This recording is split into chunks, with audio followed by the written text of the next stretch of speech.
विशाल पाटील सांगलीमधून निवडणूक लढणार असतील तर ते भाजपसाठी काम करतायत, हल्लाबोल केलाय शिवसेना उद्धव ठाकरे गटाचे खासदार संजय राऊत यांनी। विशाल पाटील यांच्यावर पक्षानं कारवाई करायला हवी अशी मागणी संजय राऊत यांनी केली आहे। त्यांच्याशी बातचीत केली वैभव परब यांनी। यासोबत संजय राऊत आहेत, नेते खासदार, त्यांच्याशी बातचीत करून जाणून घ्या। राऊत साहेब, खरं तर आज प्रचाराच्या तोफा आहेत त्या थंडावणार आहेत। काय एकंदरीत विदर्भातलं वातावरण आहे? खरं तर सूर्य आग ओकतोय, पण मतदार राजांचं काय करणार याकडे प्रामुख्याने लक्ष द्या। बघा, सूर्य आग ओकतोय आणि मतदार राजा सुद्धा संतापानं असा आगबूळ झालेला आहे, संतप्त आहे। त्याच्या मनात सुद्धा आग पेटलेली आहे। विदर्भात खास करून शेतकरी आज काही पहिल्या टप्प्यातला मतदान संपत आहे, प्रचार संपतोय, त्यात नागपूर आहे। आम्हाला पूर्ण खात्री आहे या वेळेला विदर्भात मोठा चमत्कार होईल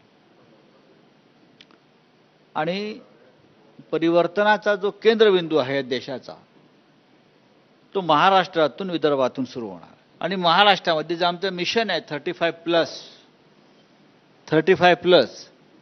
मग 35च्या वर आम्ही किती जाऊ, पण 35 हा आकडा जो आहे हा एक बिंदू आहे, याच्या वर जाऊ, याच्या खाली येणार नाही। सांगलीमध्ये तुमच्या उमेदवाराच्या विरोधात देखील तुमचा मित्रपक्ष आहे तो आता रिंगणात उतरलेला आहे। विशाल पाटील यांनी हे म्हणजे ह्या मागची काय स्ट्रॅटेजी आहे, म्हणजे पडद्यामागचा आम्हाला तुम्ही सांगा, कारण का तुम्हाला सगळं काही नाही। जर कोणी महाविकास आघाडीतला एखादा घटक पक्ष किंवा त्याचा कोणी नेता अधिकृत उमेदवाराविरुद्ध बंडाची भाषा करून उमेदवारी अर्ज दाखल करून अप्रत्यक्षपणे किंवा प्रत्यक्षपणे भारतीय जनता पक्षाला मदत करत असेल तर ती अत्यंत गंभीर बाब आहे। सांगलीमध्ये मला ते चित्र दिसत आहे। तुम्ही हे वरिष्ठांकडे नाराजी व्यक्त नाही कशाला? वरिष्ठांना कळत नाही का? त्यांचं ऐकतच नसतील तर असं असतं का कधी? मग वरिष्ठ कशा करता असतात? म्हणजे हा एक स्ट्रॅटेजीचाच भाग। कुठली स्ट्रॅटेजी? आम्ही स्ट्रॅटेजी मानत नाही। आम्ही अशा प्रकारची कोणती स्ट्रॅटेजी मानत नाही।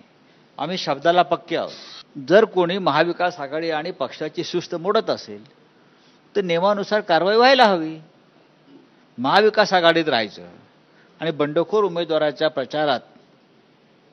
प्रचार यात्रेत अर्ज भरण्याच्या यात्रेत सामील व्हायचं, ही अशा प्रकारची बेशिस्त आम्ही शिवसेनेमध्ये खपवून घेत। कॅमेरा पर्सन हासिफ खानसह वैभव परब, एबीपी माझा, मुंबई।